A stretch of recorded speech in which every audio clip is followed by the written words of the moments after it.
Америкалық Forbes басылымы шоу-бизнес пен спорт саласындағы 30 жасқа дейінгі ең бай жұлдыздар тізімін жасады. Рейтингке енген 30 адамның 2016 және де 2017 жыл аралығындағы кірісін қосқанда 1,24 миллиардты құрады. Бүгінгі видеомыз осы жайлы болмақ. Ендеше көреміз.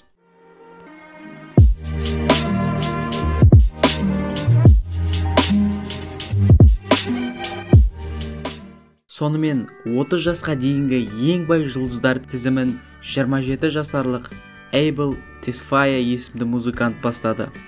Бұл сізге бейтаныс адам көрінуі мүмкін, бірақ The Weeknd лақабатын естісеңіз бірден танисыз.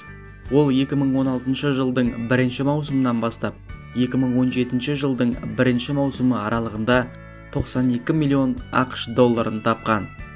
Tesfaye өзінің әндерін алғашында YouTube желісінде жасырын атпен жариялаған. Бұл 2010 жылдар болатын. Ал одан 3 жыл өткен соң Kiss Land атындағы дебюттік альбомын ұсынды. The Weeknd бірнеше мәрте Grammy иегері және Оскар марапатына да ұсынған.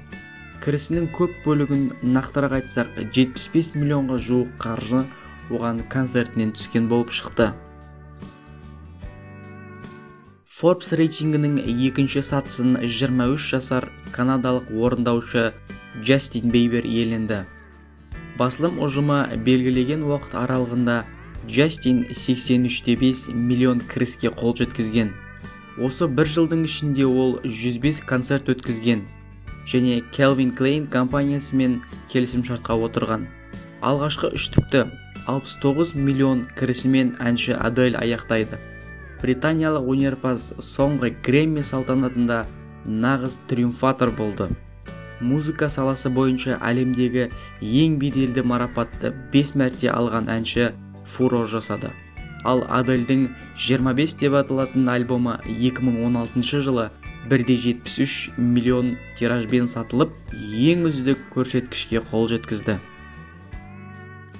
Біздің каналға тіркеліп лайк басуды ұмытпаңыздар. Мына сұр қоңыраушаны бассаңыз, алдағы видеоларда жіберіп алмайсыздар. Бұл тізімге баскетболшы Кевин Дюрант 66 миллион. Гольфшы Рори Макилрой 50 миллион.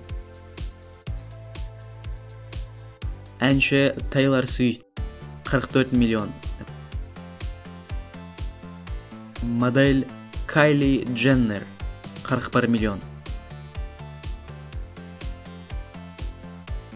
Футболшы Неймар 37 миллион. Және әнші Риана 36 миллион. Осы сында танымал жұлдыздар және тағы басқалар енді.